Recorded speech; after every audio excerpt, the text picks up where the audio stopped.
제가 지난 주간에 저희 교회에 온 기독 일부 신문을 봤더니 아주 귀한 사진 한 장을 보았습니다. 그게 무슨 사진이냐면 백악관에 있는, 마이크 소리 조금만 낮춰주시면, 백악관에 있는 직무실을 찍은 사진인데요. 거기에 보니까 그 사진 한 장이 있는데 거기에 마이크 펜스 부통령이 있고요. 또 보건장관, 또 국립보건원 원장, 또 전염병 연구소 소장, 그러니까 이 미국의 코로나 바이러스의 소위 태스크 포스 그 전략팀이 모여 있어요.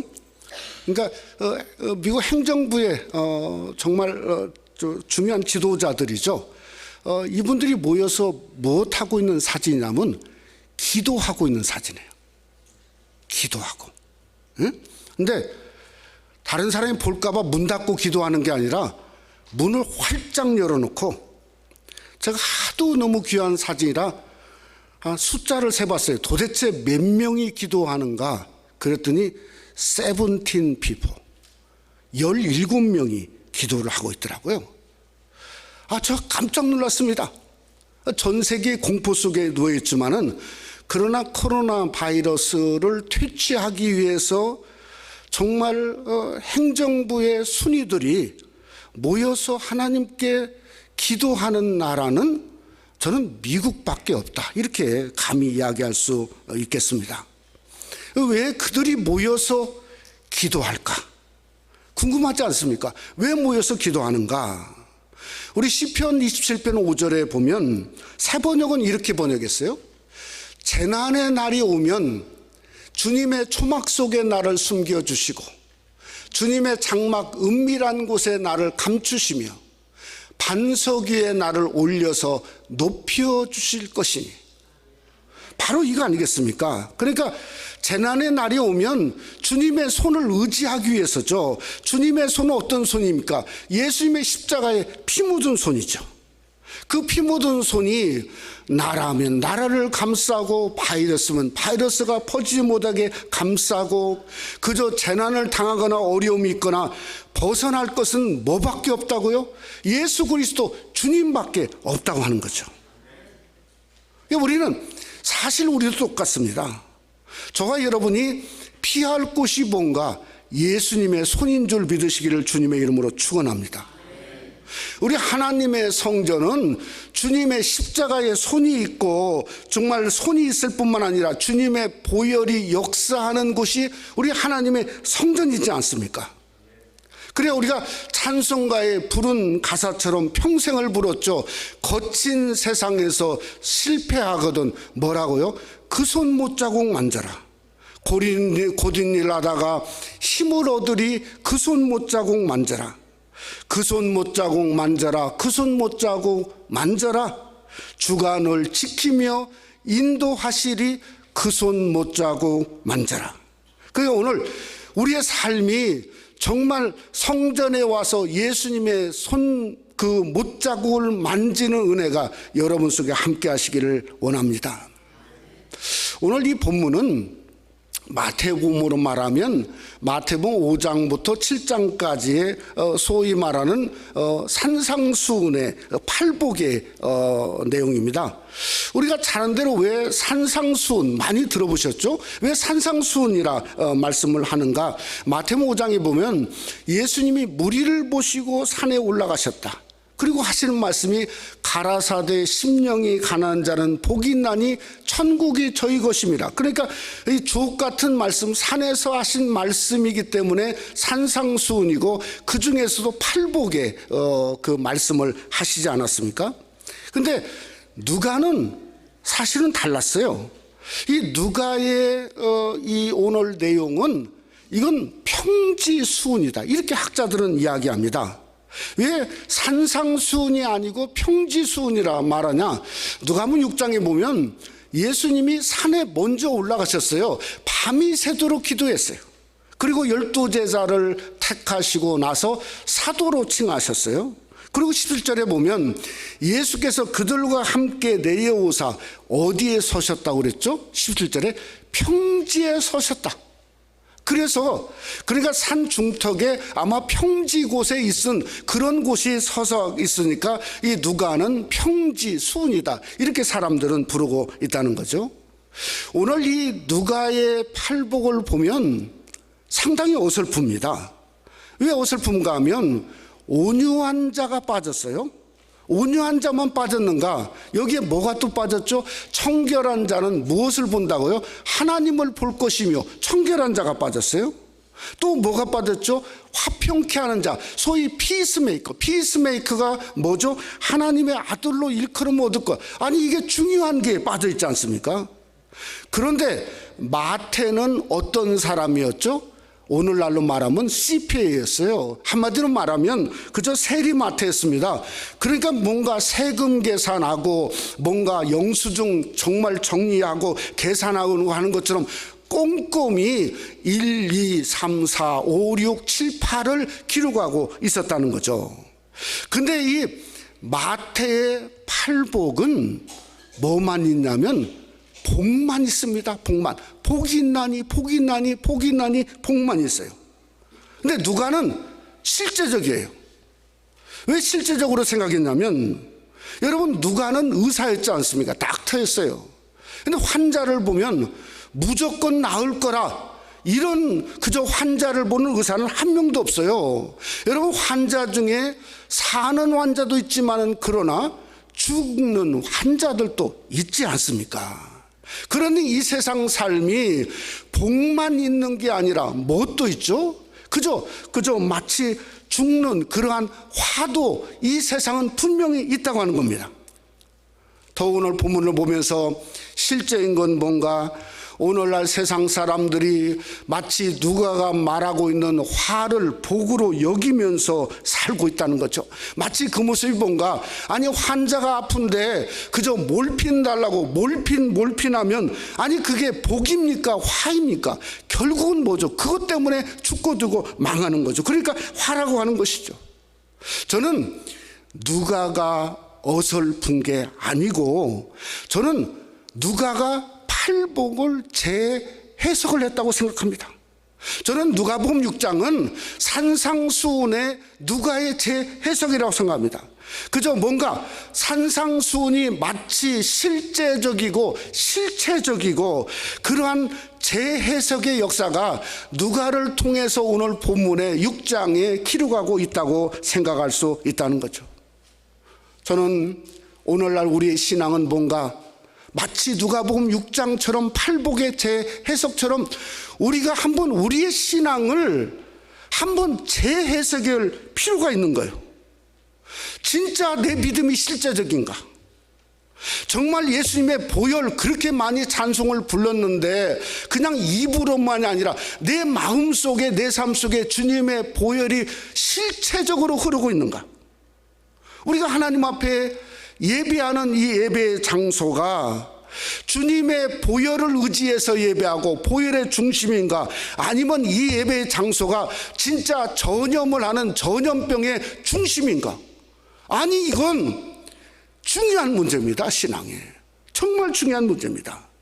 주님의 손이 있고 주님의 손이 막는다고 그랬는데 목사가 거짓말로 말로만 하는 건가? 내가 주님의 손을 믿고 의지하고 주님의 성전에 예배하고, 아니면 그저 형식적으로 성전에 마당만 밟고 있는 것인가? 이건 영적인 누가의 재해석뿐만 아니라 우리도 신앙의 재해석의 역사가 분명히 있어야 된다고 생각합니다. 그러기에 우리가 혼란한 시대에 살면서 정말 믿음을 다시 보고 주님의 보혈의 능력을 다시 경험하고, 아, 예수 그리스도 저 십자가 밖에는 사는 길이 없다고 하는 우리의 고백, 이것이 신앙의 본질이고 중심이죠. 저는 그 길을 걷는 역사가 우리 삶 속에 함께 하시기를 주님의 이름으로 축원합니다. 오늘 우리가 말씀을 상고하면서 정말 우리의 신앙이 실제고 실체고 너희에게 복이 있도다 하신 이 말씀이 실제고 실체인 그러한 놀라운 역사를 말씀을 듣는 저와 여러분 속에 함께 하시기를 주님의 이름으로 축원합니다. 첫째로 복 있는 사람은 하늘을 소망하며 사는 사람입니다. 우리 한국의 장로교 중에 합동측, 우리 합동측에 섬기는 목사님들 우리 교회에 계시죠? 합동측 신학교가 총신대라고 하는 신학교가 있습니다. 거기에 이사장, 그러니까 이사위로 운영을 하는데, 이사장이었던 목사님이 얼마 전에 이사장직을 이제 물러나셨어요. 그리고 나서 어디로 총장으로 가셨냐면, 여러분 놀라지 마세요. 불교대학 금강대학교 총장으로 부임을 했어요. 그분이 취임사에서 뭐라고 한지 아세요? 불교 천태종의 이념을 이어가겠다. 제가 기사를 읽다가 그렇게 떨어본 적이 없어요. 저를 향해서 욕설을 막 쓴, 저는 그 학교 출신은 아니지만 모멸감 속에 갑자기 눈물이 나더라고요. 아니, 오늘날 기독교가 기독교 교회를 파기하자는 신천지가 수십만 명에 가까운 이유가 거기 있더라고요. 거기. 그러니까 뭔가 중심에 서고 십자가를 붙들고 있는 그 사람들 먼저 썩지 않았나 하는 생각을 말하지 아니할 수가 없다는 거죠. 여러분, 언제부터인가 우리 크리스찬 하면 그저 부하고 잘되고 축복받고 목사네 장로네 그래서 대접받고 사는 것이, 아니 그게 크리스찬의 명문화가 된 시대가 되었어요. 여러분, 분명합니다. 하나님의 축복은 분명합니다. 그러나 오늘 24절에 뭐라겠죠? 화 있을진저 너희 부유한 자여. 뭐가 있다고요? 화 있단 말이에요. 화 있다. 그러니까 부유하다고 하는 것은 분명한 저주가 될 수 있는 화가 있는 그런 위험으로 가득 차 있다는 거예요. 그러니까 여러분, 주님 안에서 하나님이 축복 줬으면 낮아지십시오. 부유하면 부유할수록 더 겸손하고, 복받으면 복받을수록 더 하나님을 경외하고 두렵고 겸손한 성도가 되시기를 주님의 이름으로 축원합니다. 오늘 20절에 뭐라고 말씀했냐면 이렇게 말하죠. 너희 가난한 자는 복이 있나니 하나님의 나라가 너희 것이며. 누구죠? 너희 가난한 자. 그러니까 12사도와 함께 내려와서 평지에 섰으니까 12사도입니다. 그러니까 가난한 사도죠. 가난한 제자죠. 오늘 가난한 성도입니다. 근데 이 가난한 성도가 얼마만큼 가난해야 가난인가? 가난처럼 상대적인 게 없지 않습니까? 근데 이 푸토코스라고 하는 가난은 무슨 말이냐면 하도 배가 고파서 일어날 수가 없는 거예요. 일어날 수가. 여러분, 초대교회 꿈난 공동체라고, 꿈난이라고 들어보셨죠? 이 꿈난 공동체가 가난이 모두였어요. 선지자들, 여러분 초대교회의 그 많은 수도사들은 가난과 금식으로 고행했어요. 그러니까 그들은 정말 푸토코스의 길을 걸은 사람입니다. 근데 이 푸토코스란 말의 근본은 뭐냐면 관계입니다. 관계. 어떤 관계냐면 하나님이 일으켜 세워주고 하나님의 도와주시 않으면 내가 일어설 수 없는 존재예요. 일어설 수 없는 존재예요. 그러니까 뭔가 이것은 마태복음 5장에 그저 심령의 가난과 같구나. 근데 마태복음 5장에서 말하는 심령이 가난한 자의 가난은 그것은 뭔가 자기를 비우는 존재예요. 근데 누가의 해석은 달라요. 누가의 가난한 자는 비우는 존재가 아니라 채우는 존재예요. 주님의 손으로 채우고 주님의 말씀으로 채우고 주님을 붙잡지 않고는 내가 일어설 수 없는 존재니까, 주님이 나를 부축하지 않으면 일어설 수 없는 존재니까 채우는 거죠. 이것은 훨씬 관계적으로 하나님이 계시면 내가 어떻게든 붙잡으려고 그러고, 하나님이 계시면 어떻게든 주님을 의지하려고 그러고, 하나님만이 나의 전부다고 하는 관계적인 존재가 정말 가난한 성도의 모습이고 우리의 모습이 될 수 있어야 된다는 거죠. 오늘 21절에 보니까 하반절은 이렇게 성경은 21절에 말하고 있습니다. 지금 줄인 자는 복이 있나니 너희가 뭐라고요? 배부름을 얻을 것이며. 여러분, 누가복음 4장을 보면 우리가 그걸 알 수 있습니다. 누가 줄였냐면 예수님이 40일을 줄였어요. 예수님이 40일을 줄이셨는데 배가 고팠을까요? 그저 불렀을까요? 불렀습니다. 무엇으로 불렀죠? 말씀으로 배불렀어요. 그래서 하시는 말씀이 기록된 바예요. 기록된 바. 말씀하시되. 그러니까 주님 자체가 복이 아니라 주님을 통해서 뭔가 하나님 말씀으로 배부른 게 복이라는 거예요. 이 사순절에 하나님의 말씀으로 배부른 복이 여러분 속에 함께 하시기를 주님의 이름으로 축원합니다. 오늘 21절 하반절에 또 말하죠. 뭐라고죠? 지금 우는 자는 복이 있나니 너희가 웃을 것이며. 아니, 누가 지금 우는가 봤더니 진짜 누가복음 7장에 지금 우는 자가 있어요. 누가 우냐면 자기 아들이 죽었어요. 누구죠? 나인성 과부가 아들이 죽어가지고 갑자기 상여가 나가는데 그게 갈 수 없이 엉엉 우는 거예요. 그래서 헬란말로 클라이조예요. 클라이조, 울고 있다는 거예요. 근데 왜 이게 우는 게 뭔가? 예수님은 지나가다가 그냥 지나갈 수 있는데 그 나인성 과부가 우는 소리를 듣고 예수님은 멈추고 관에 손을 대시고 그 연애가 하는 말이 울지 말라, 울지 말라, 너 울지 말라. 그러면서 그 죽은 아들을 살리는 역사가 있었죠. 그러니까 왜 복이냐면 예수님만이 복이, 예수님만이 소망이기 때문에 보내요. 여러분, 우리 인생을 가만히 생각해 보면 웃을 일보다도 울을 일이 훨씬 많지 않습니까? 여러분, 우리 민족의 신앙을 한번 생각해 봅시다. 우리 민족의 신앙은 처음부터 무슨 신앙으로 시작됐죠? 클라이조입니다. 우는 신앙으로 시작됐어요. 일본 사람한테 나라를 빼앗기고 성을 빼앗기고 글을 빼앗겼지 않습니까? 때로는 남편을 빼앗기고 아내를 빼앗기고 자식을 빼앗겼지 않습니까? 그러니까 교회가 생기자마자 교회 가서 우는 거예요. 여러분, 또 언제 울었죠? 6.25에 얼마나 많은 사람이 죽고 얼마나 많은 사람이 이산가족의 아픔이 있습니까?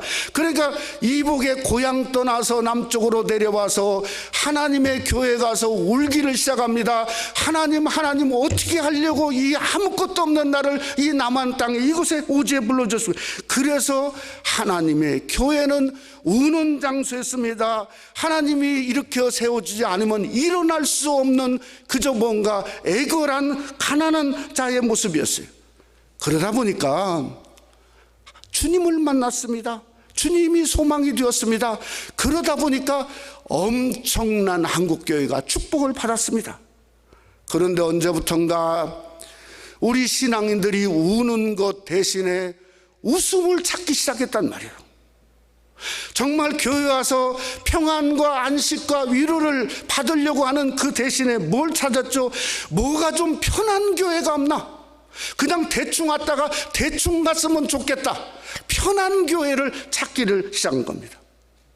하늘 영광이 전부라고 생각하는 사람들이 사라지고 나는 무슨 교회 다니네, 내 영광은 어떤 사람이네, 자기 영광을 교회에서 드러내기를 원하고 있었다는 거죠.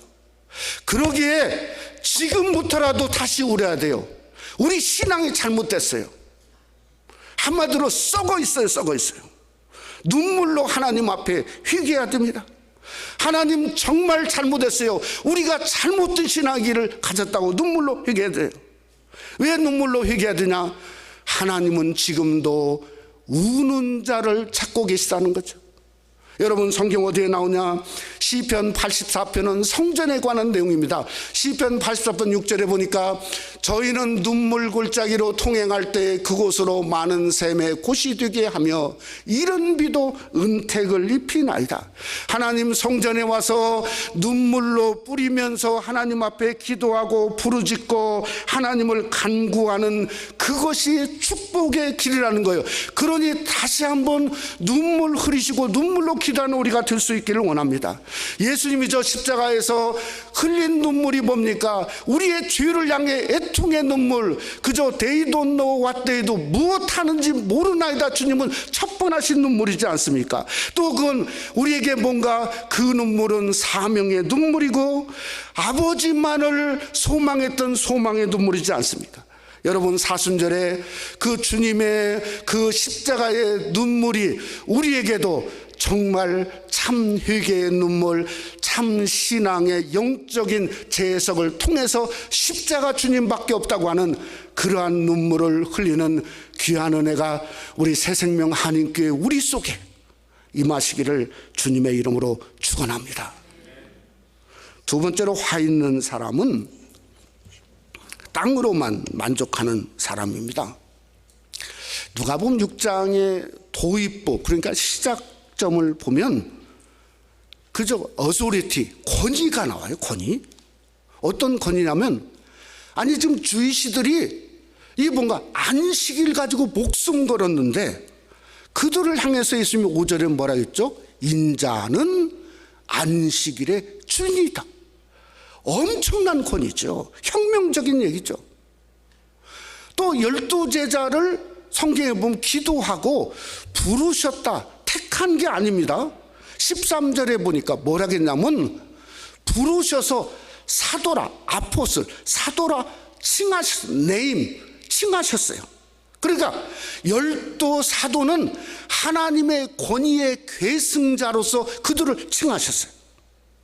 그리고 내려와서 평지에 서서 병자들을 고치니까 19절 말씀해 보니까 6장 19절에 뭐라고 기록했냐면 온 무리가 예수를 만지려고 힘쓴 이는 능력이 예수께로부터 나와서 모든 사람을 낫게 함이로라.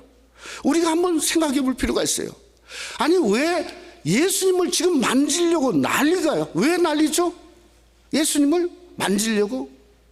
한마디로 뭐죠? 땅 때문이죠. 땅의 문제. 그 문제를 해결하려고. 여러분, 예수님이 오신 것이 땅의 문제로 오셨나요? 땅 때문에 능력을 행하시고 병자를 고치시고 땅 때문에 12사도를 통해서 사도권을 부여했나요? 아닙니다. 실제로 뭔가 이유는 뭐죠? 하늘 때문이죠. 하늘 때문에. 그러니까 누가가 보기에 예수님을 만지려고 하는데 그 만지려고 하는 게 잠시 이후예요. 그러니까 실체가 없는 거예요. 텅 비었는 거, 신앙에 실체가 껍데기만 있는 거예요. 그래서 예수님은 하늘 때문에 오셨는데 하늘은 원하지 않고 땅만 원하는, 하늘은 관심을 없는 모습을 누가는 뭐라고 표현했냐면 화 있을진저라, 이렇게 표현하고 있다는 거죠. 여러분, 헬란말로 화 있을진저는 우아이입니다. 우아이. 너무 쉬워요. 우아이. 예? 근데 이 우아이가 언제 쓰이냐면 이 로마 군인들이 전쟁을 해가지고 포로를 잡아 끌고 올 때 포로를 보면서 하는 말이 우아이예요. 우아이. 이게 무슨 뜻이냐면, 아니 니까짓 게 뭔데 나한테 대들어서 이렇게 너는 평생 동안 노예해야 할 거야. 예? 그러니까 감히 어떻게 네가 나한테, 네 꼴이 뻔하지. 그게 우아예요. 그게 화 있을진저의 원래 뜻이라고. 그러면 여러분 24절을 우리가 한번 보죠. 화 있을진저 너희 지금 배부른 자여 너희는 줄이리로다. 이 말을 정확히 우아이로 바꾸면 무슨 의미냐면, 너 지금 배부르지. 근데 너 기억해봐. 배부른 게 몇 시간이나 갈 것 같아. 조금 있으면 또 배고프고 또 배고프고 또 배고플 텐데 그거 조금 배부르다고 그거 자랑하고 살아? 이 말이에요. 인생의 삶이 헛된 것을 쫓고 헛된 것에 분용한데 얻을 것은 뭔가 헛된 것밖에 없는데 그저 천년 만년 누릴 것도 아닌데 조금 잘나고 조금 배부르고 조금 잘됐다고 그래서 그저 남들 상처 입히고 자신은 못 자고 인생에 고민하고 그저 사는 결과가 너 보지 않아? 허무하지 않아? 그게 뭐죠? 재해석인 화 있을진저의 재해석인 거죠. 우리 성도가 땅으로 만족하고 땅만 바라보면 순식간에 바뀌어요. 대한민국 잘났다고 큰 소리 치지만 그저 한 달도 못 돼서 100여 개가 되는 거예요. 한국 사람 받지도 않아요. 심지어 라오스 같은 나라도 그저 뭔가 한국 사람 안 받아요. 그래서 선교사님이 들어가지를 못해요. 그러니까 땅으로 만족하고 땅만 바라보면 얻을 것은 뭔가 우아해밖에 없어요. 우아해밖에. 그저 우리가 잘 알지만 부유한 마음은 뭐죠? 하나님을 멀어질 수밖에 없다는 거예요. 화를 얻을 수밖에 없는 거죠. 그래서 어떻게 되는가? 이게 제어석이죠. 어떻게 해야 되는가? 반전이 필요해요. 반전. 어떤 반전이 필요한가? 첫째, 부유한 자는 가난한 자로 돌아가야 돼요. 빨리 돌아가야 돼요. 바꿔서 말하면 무슨 말이죠? 내가 세상 의지하고 건강 의지하고 돈 의지하지 말라는 거예요. 나는 하나님밖에 없습니다. 하나님이 이렇게 세워주지 않으면 나는 그대로 넘어져 죽어가는 푸토스코 가난한 자에 불과합니다. 그게 반전이죠. 두 번째 반전은 뭔가?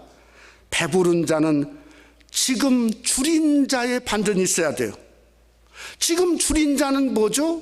그저 줄인 자는 쪼그라드는 거죠. 깨부시는 거죠. 깨트리는 거죠. 시간 24시간이에요. 하나님께 드리는 시간을 그저 뭔가 세상 시간을 깨트리고 쪼개서 하나님께 드리는 시간을 많게 하는 게 그게 뭔가 지금 뭐죠? 우리가 배부른 것을 줄인 자로 바꿔지는 반전이죠.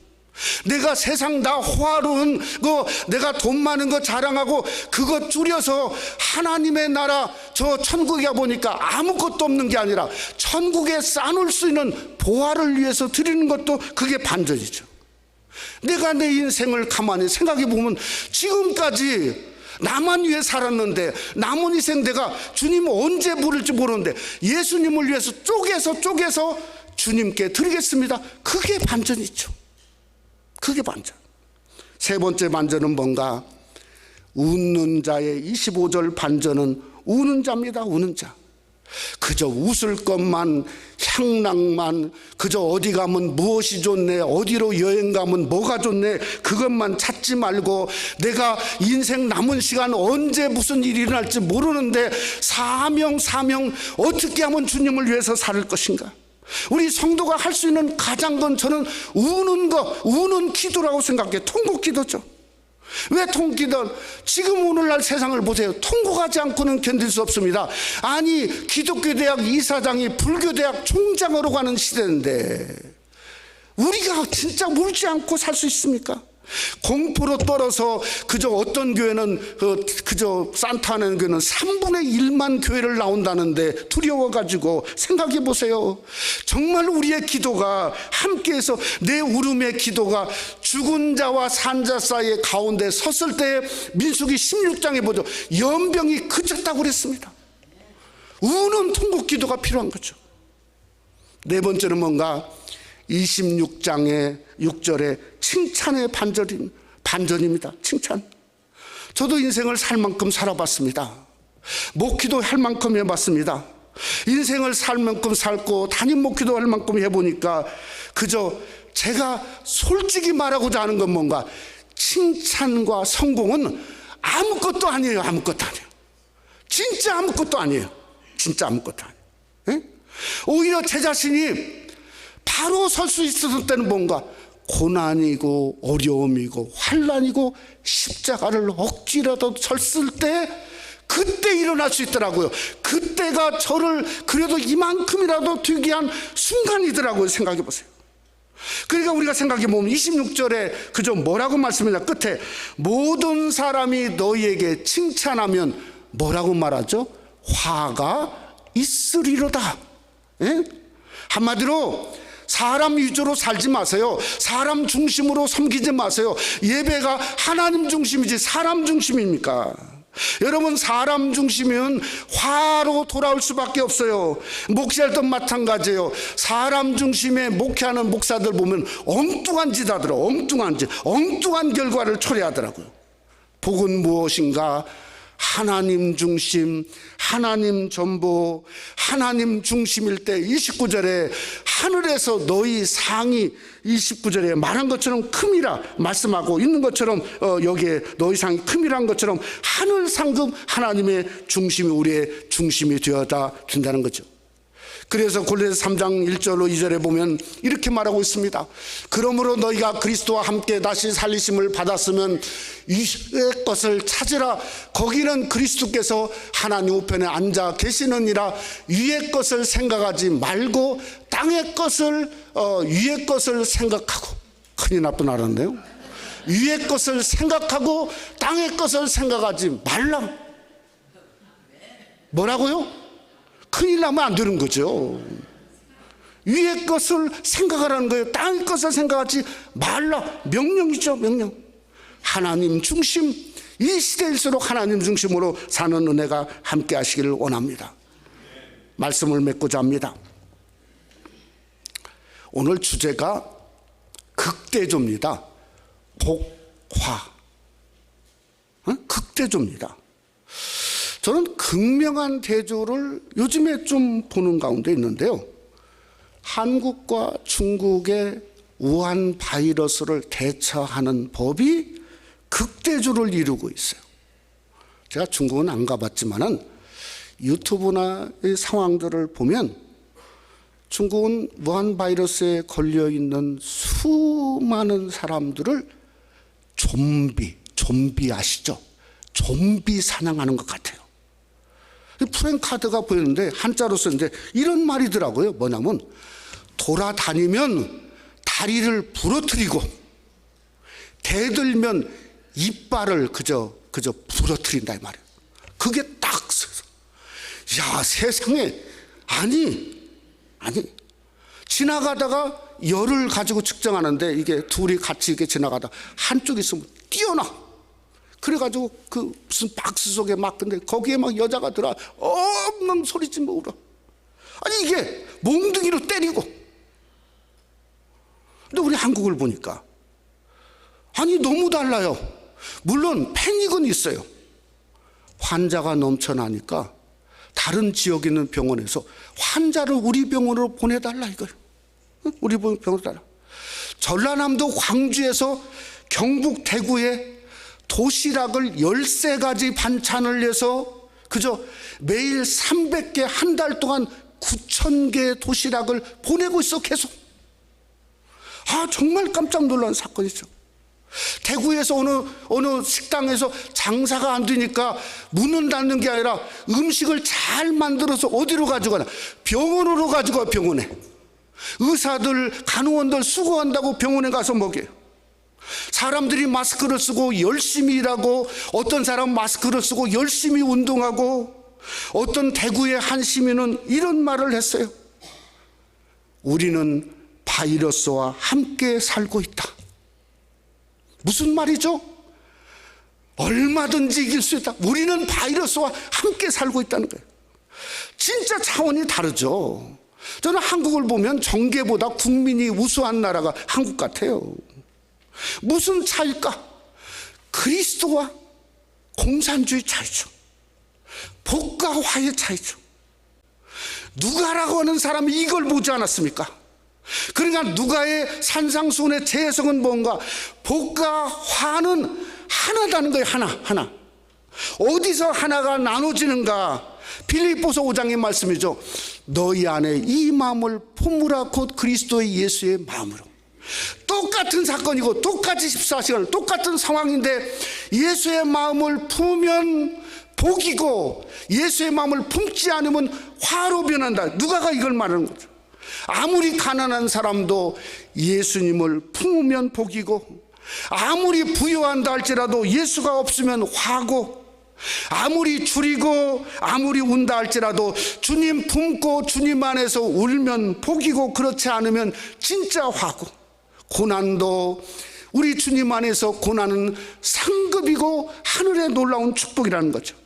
사랑하는 성도 여러분, 이게 우리가 사순절이 그냥 지나가는 사순절 말로 기도하는 사순절이 아니라 진짜 주님이 십자가를 걸어가는 사순절에 저와 여러분이 걸어갈 길입니다.